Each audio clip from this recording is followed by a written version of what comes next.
On this episode of the Girl Talk podcast. Because I think when we go to visit the past, we visit the past as a victim, not as a scholar. It's like we go back and regret instead of saying, what can I learn from this experience? So I wish I had learned that a lot sooner.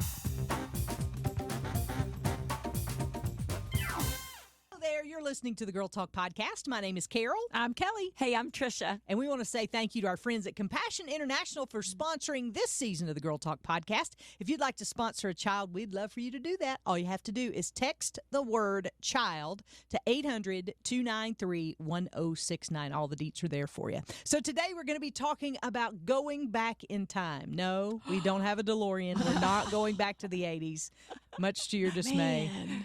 But we are going to talk about our younger selves. What is it that you learned too late in life?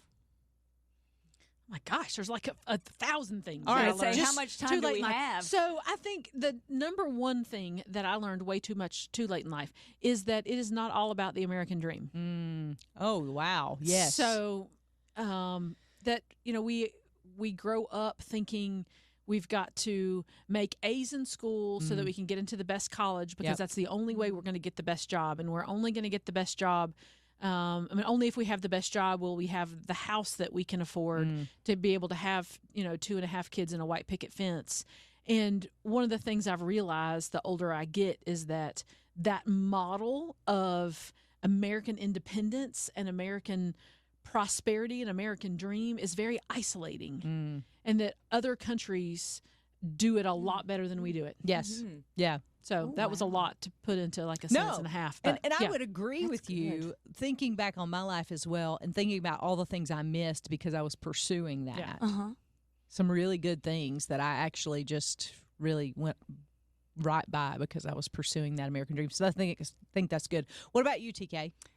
Well, mine is kind of related to that, although just a slightly different flavor, which is that I can let go of what other people think about me. Ooh, I feel like most of my life has been battling that tendency to be way too concerned about what other people think, what they think about me, how they're perceiving me, and be more concerned with what God thinks about me and the choices that I make. And I feel like that really sums up so much of the battles that I've had for most of my life. Yeah. And it's related to that because I want people to think that I've got that American dream or Sure. that I've got the whatever. Right. I've done the things that I was supposed to do.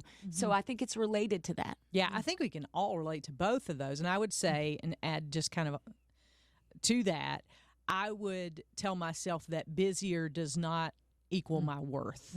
Ooh. Yeah. Because I feel like we're at a time in our culture where the only way that you can feel like you're worth anything is to say you're busy and to be doing 10,000 different things poorly rather than one thing well. Right. So I wish I had learned that a lot sooner. Now, the truth of the matter is we could probably go on and on and on about things that we wish we had known then and things that we, could. But the truth of the matter is that all of those things work together to make us who we are today. Yes. Yeah. Right. We can't change the past, but how can we move forward? How can we take what we know and move forward? Because I think that's the better question rather than what would you tell your younger self? Because we can't do that. Yeah. We can only kind of reflect on where we are today and talk about how to move forward. Yeah, not spending time in regret. Right. But thinking about what we can now do. And because you bring out an interesting point there, because I think when we go to visit the past, we visit the past as a victim, not as a scholar. Is like we go back and regret instead of saying, what can I learn from this experience and how can I use that moving forward to kind of refine where I want to go or what I want to do. Yeah. Yeah, I think that's and true. I also think that I look back on the past and say, especially with my American dream thing I'm talking about, that I look back on the past and go, okay, well, I've gotten way too far. I can never make changes. And so that's also really stuck in this, fixed mindset that I can't make changes. Well, yes, I can make changes. I can make drastic changes. And so to me, looking back looking forward also means redetermining what is right for me in my life and what God wants in my life and what the future looks like for me. Yeah. And it takes a lot of prayer and it takes a lot of talking to God about it and talking to the people in my life about it. Yeah, and I think that the past tells us we don't have a choice. Right, yes. Yeah. You know, we Living often, in the past. Sure. And we often say, well, this is just the way I am. It's just the way this is just the way I am. That's just how I'm built. And when the truth of the matter is, no, you always have a choice. And that leads me to the next question. And this is where I want to spend a bulk of our time, because in the last couple of years, I've had God impressing upon my heart this question: who are you becoming? And saying to me, is who are you becoming reflected in the habits and things that you put on your calendar? Because there's a direct correlation. And we tend to think that we just turn out however, that life just does this to us, and here we are, and we're kind of it's up to circumstance to mold us and make us. But if we are going to be intentional about being women of God, that we all want to be. I think we would all say that. Even you listening to this podcast would say, I want to be the woman that God wants me to be, and the one that he can use, and to be fulfilled in him, and to not worry about what people think, and to not chase after the American dream, and to not do all those things. But it doesn't happen by chance. Right. Yeah. You don't float that way. You don't float that way. We've said it quite a number of times. You don't drift towards holiness. And I think it's a good question to ask yourself, especially if you're caught up in raising kids and doing all the things and the activities and the because it's easy to do because the culture tells us that we're worthy if we're busy. Yeah. But the truth of the matter is, the only way to go after becoming a godly woman is to ruthlessly eliminate that hurry from our lives. And I would also say that this matters in our lives, that the changes that we're talking about making, and it matters for the younger generation, whether they're our kids, grandkids, or whether they're just people that we speak to in our lives. It matters that we start to take these changes and be proactive instead of just regretting. Yeah, because at the end of the day, we are modeling for the next generation. Sure. And whether or not the generation before us modeled healthy behaviors or not, or healthy activities, God-honoring activities, does not matter for our modeling in the future. It certainly it can define that, and it's a filter through which we do our own modeling, but it's still incumbent on us to not blame past generations for our own lack of commitment to modeling for the next generation of what we wish life would look like. Yeah, and I hear maybe you on the other end of this podcast saying, yeah, but our parents didn't have all the luxuries that we have now. For instance, a smartphone. I can remember a day, I think you girls can too, where you actually had to go to the library and take a book off the shelf. You couldn't just Google it. I was having a conversation with my daughter, and she was freaked out by that. She was like, you had to go to I was like, yes, you had to go to the library, pull the book off the shelf, first go to the card catalog, find out where you can get the information, then go get the book and read it for yourself. It's not that way anymore. Right. But I will say that, yes, you are correct. It is not that way anymore. But the same intention that our parents had and their parents before them is protecting those times. I know when I was growing up, we didn't call it family time necessarily, but there was a very, every week we spent time together.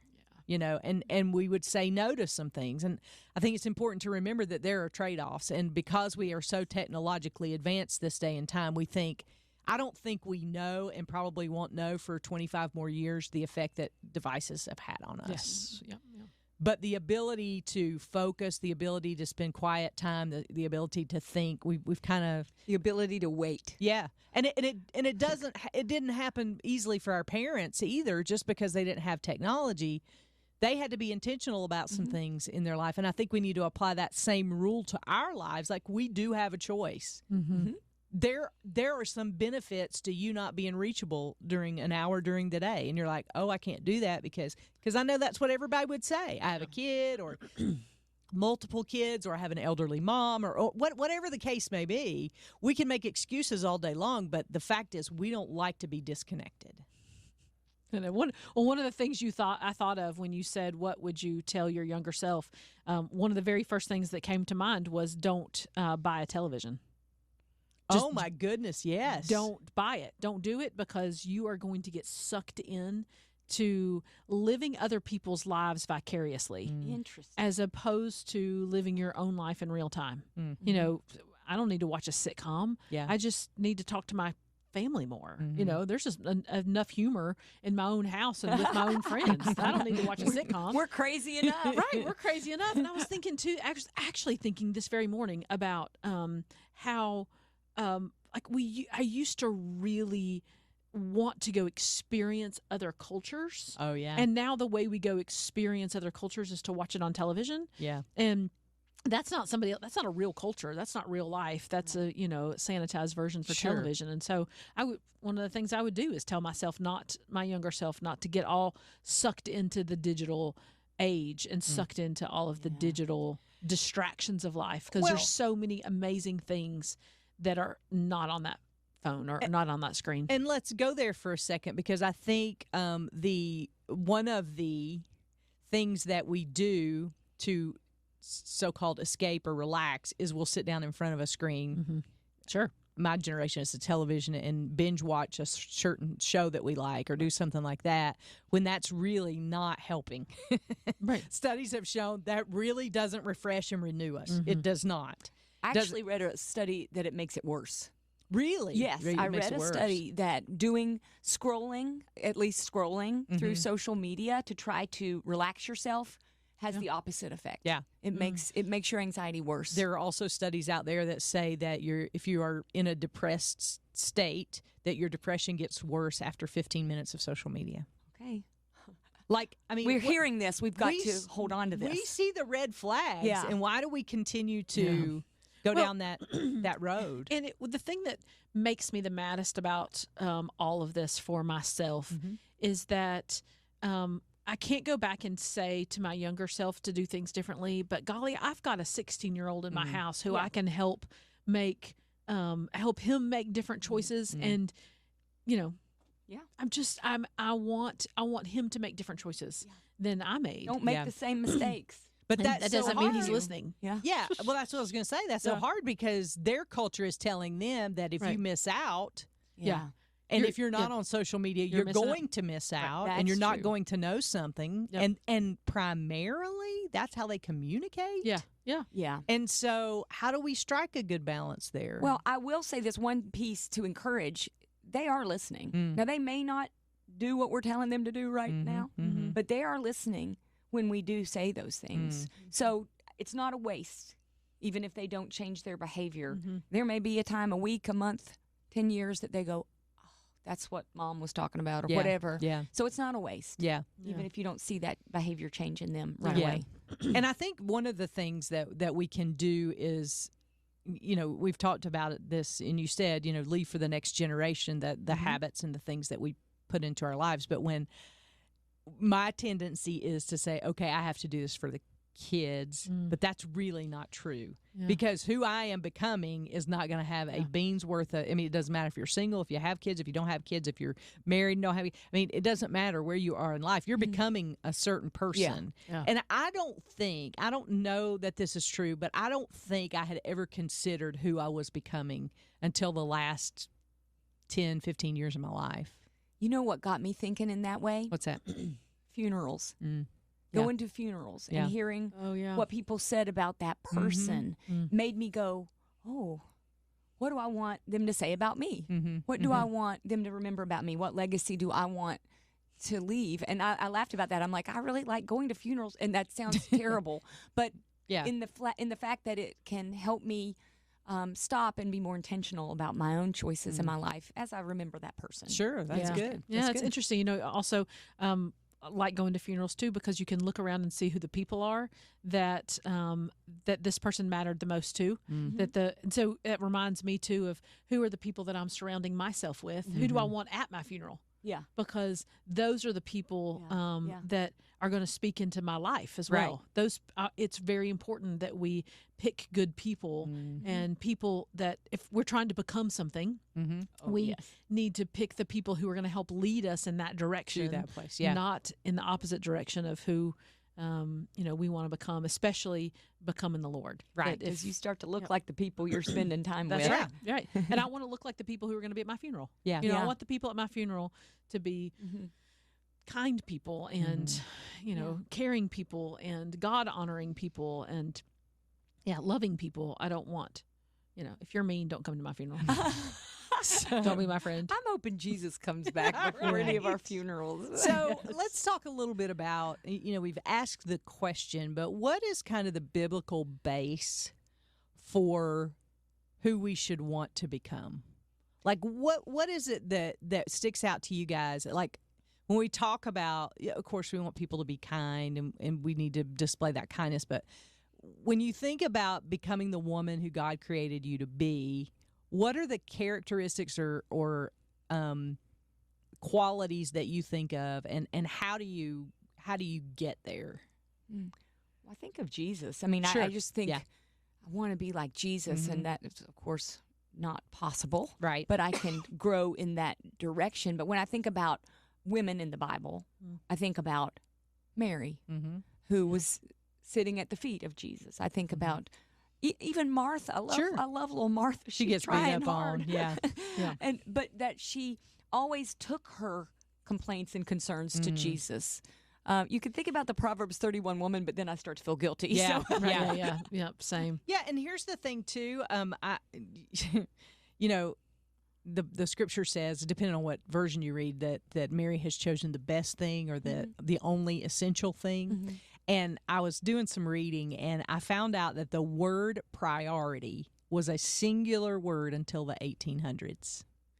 It meant the most important thing. And in the 1800s, someone pluralized it, made it a plural word, which means nothing is that important, that we do all the things. And I read that in this book, and I was like, man alive, we need to hear that. Yes. And I think it points to that in Scripture. She's chosen the most important thing. And so I began to ask myself, what are the most important things in my life? I think it was Andy Stanley who said, don't cheat where you're unique. Oh, yeah. That's good. Yeah. And it was a business book, but he was talking about the fact that there are, like in our homes, your kids only have one mom. Yeah. They have one mom. Yeah. Your kids only have one dad. I mean, wherever you find yourself, they only have one, whatever. Yeah. Yeah, and so don't cheat in those places where you're unique. Yeah. But the tendency of most of us is to give our kids what's left over after we perform at work. Yeah. Yes. And we cheat where we're not unique, and we cheat our families. On toes. Yeah. I'm sorry. Boots on. You're scuffing my boots. Right. Because I do it too. It's so true that we cheat. But it's a good reminder. Yeah. So if we take anything from this, it's not beat you over the head with guilt, right? It is, I can change. Yeah. Today I can make a choice. different choice based on what you just said. Today I can give my kids my best and not my leftovers. Yeah. Well, and I think too, you had said what are you becoming, or what does it look like to be to demonstrate godly behavior? I always go back to the fruits of the Spirit. That's what, because for me, it's not. I mean, I want to be Mary and just sit at Jesus's feet, but I also want to, and that's an action. That's a behavior. I want to also be the demonstration of the fruits of the Spirit. I want to exude joy, and I want to, be a place of peace, and I want to, all the fruits of the Spirit. I'm getting them out of order, so now they're going to have love, joy, peace, patience, kindness, goodness, faithfulness, gentleness, self-control. Yeah. I want to exude those things by just my natural self. I want to naturally exude that, not having to work really hard at it. So I several years ago did a Bible study on the fruit of the Spirit, and I was trying so hard to be more loving, so hard to be more joyful, so hard to have more peace, so hard to have more patience. You find yourself there today. I know exactly where you're coming from. And I also read a book that said that humility is the soil from which all the fruit of the Spirit grows. Humility is the place. And I know, TK, you've talked a lot about humility on that's the my podcast, word for the year. right? And that's your word. It's and my so direction. I've been thinking about that a lot, about the way that we think and the humility that we have. Those things grow from a humble heart. Yeah.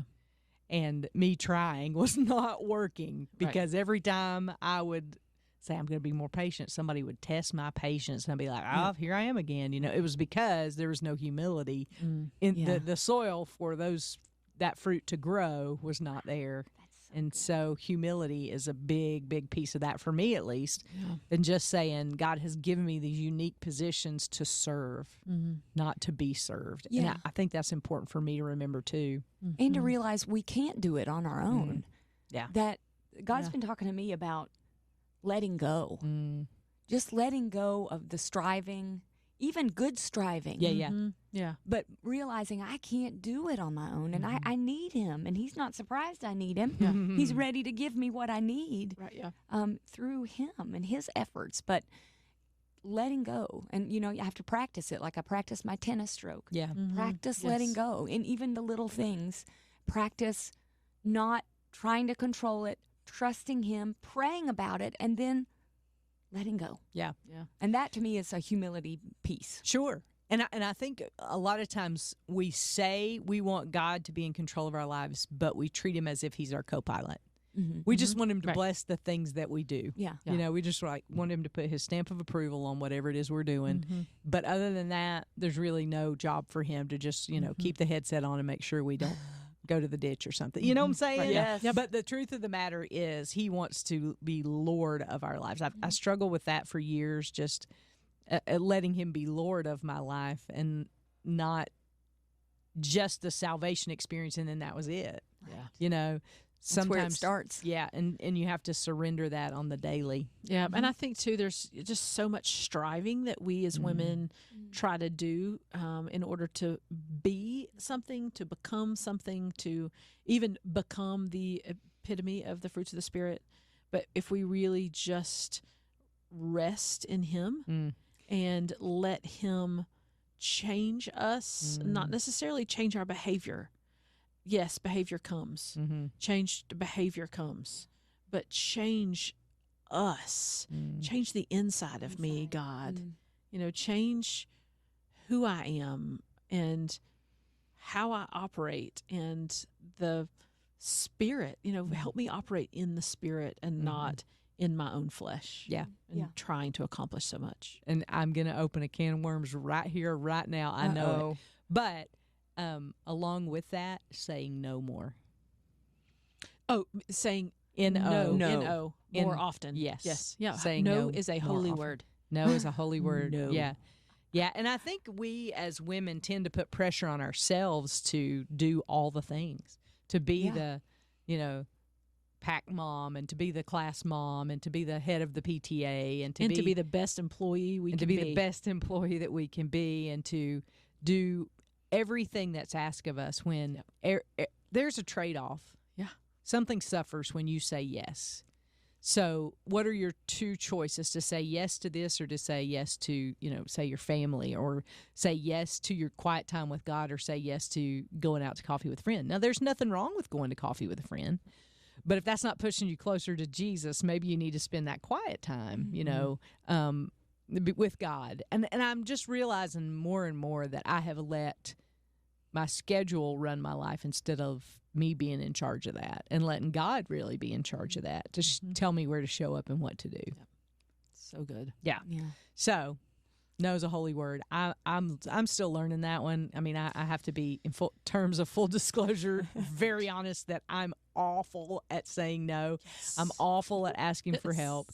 And that gets me in trouble quite a bit. But you and me and you, we can get better at it. Yeah, absolutely. That's the thing to hold on to. Yeah. That we may not have knocked it out of the park earlier, but we can start it now. That's right. Let's get in that DeLorean and go back to our younger selves and tell them to tattoo the word no on their arms. Yeah. Or on the palm of your hand. Because when you think about why do we say yes? That's the convicting part. Why do I always say yes? Because I want such and such to think I'm on top of it. Because I want the American dream. Because I want to be known as productive. I don't want to let you down. I want you to think good of me. All those things. So when you dig deeper into why I keep saying yes, it ain't good. Yeah. And that's what I think I want us to take from this discussion today, is that there is a deeper reason behind all the things that we do. I think as women, there's always an ulterior motive, I would say. An intention. Yes, an intention. And I will say 99.9% of the time of mine, it's not a good one. It's not a godly intention.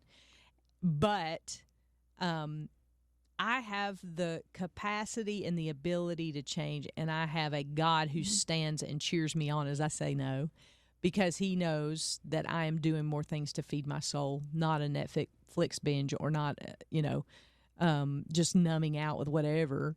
But I'm intentional about those things which do fill me back up. But so also thinking about who are you becoming? Mm-hmm. If you could step out of your life for a day and just watch what goes on in your life, what would your life say about you?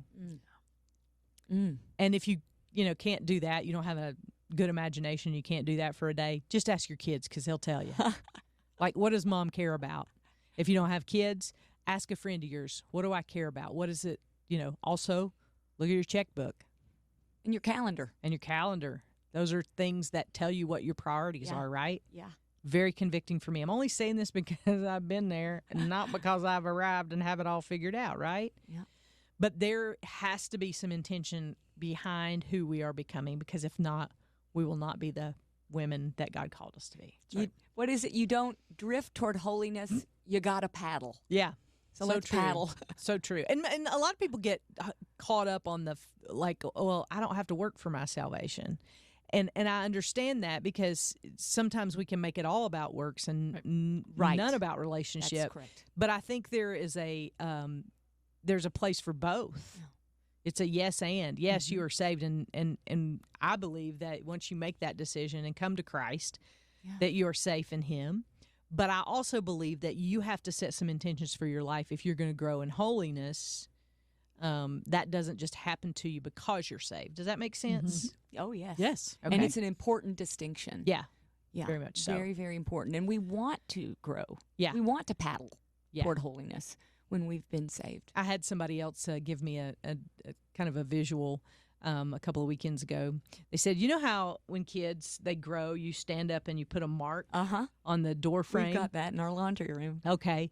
So if you go and look at that, what if you stood up against the wall every year and God marked where your godliness height is? Would you be growing? Would you be staying the same? Or would you be shrinking? That's a good question. It's just, whoo-wee. Yeah, that's convicting. It very some convicting years for I've me. shrunk. Right. But other years I've grown. Yeah. And absolutely. usually it's the hard years where I was going to say, every single time it was a hard year. Like, I can go back and make a timeline of my life, and I can tell you when I experienced the most growth have been the hardest years of my life. Yeah. Well, and I think too, it's like looking at your 401k. You don't look at 1 year necessarily. You also look at the trajectory over amount of time. Yeah. And so, when I look back, there's been seasons where I've had incredible growth. There's been days where I've had incredible slippage. Yeah. Shrinkage, I guess is actually the word you use. And so, focusing on that growth that has happened and celebrating that. But here's what I will say. Too. Even in looking back at those years where you didn't, it's not about performance. So you performance freaks like me out there, don't get in your mind that it's going to be a constant plateau until you reach the top. There's no reaching the top. But I think even looking back at those years and saying, what was it during this time of my life that I turned away from God, or that I didn't consult God, or I wasn't close to God? What is it about those times that I can learn for the next battle that I'm going to face? Yeah. So I think there's even learning in looking back and identifying those areas where you could have been maybe a little stronger in your faith, or turn to Jesus more. And you know what? He takes all of that. Yeah. He takes you no matter where you are on your journey. If you're day 1 or day 100,000, he takes every single day that we surrender to him, that we give to him, and he will show us. He will lovingly show us exactly where we went wrong and how to grow closer to him through relationship. Even in showing us that, we're gaining intimacy with him. So beautiful. Sorry, I'm smiling because I got really stuck in the math in my head of 100,000 days. Oh no! I'm like, do we have 100,000 years, 100,000 whatever? I was like, do we have 100,000 of anything? Okay. Of course, let the Kelly's math go. analytical. Let the math go. Here we One go. of us all. Goodbye, math. That's right. Go. You're it was released, for math. instance. Yeah. So You took her on took her on a journey. We have 100,000 days. Please let us know because we don't. We have no clue. We do not do math. I don't math. Days do we have? No. Who are you becoming? We would love to hear the intentions that you set and the ways that you plan on growing closer in your relationship with God, or things that you look back on and say, man, I really grew in that time, or I didn't grow so much in that time, and here's why. Things that God shows you. We would always love the opportunity to walk alongside you, to pray for you, and just to be a companion saying you're doing better than you think you are. Hey, we want to say a very special thank you to our friends at Compassion International for sponsoring this season of the Girl Talk podcast. And when you go over and see them at Compassion, make sure you tell them that you heard about them right here on Girl Talk. You can find out more about their ministry by texting the word child to 800-293-1069. And thanks to Compassion for sponsoring this season of the Girl Talk podcast. Hey, we'll see you next time. We're saving you a seat for the next Girl Talk podcast.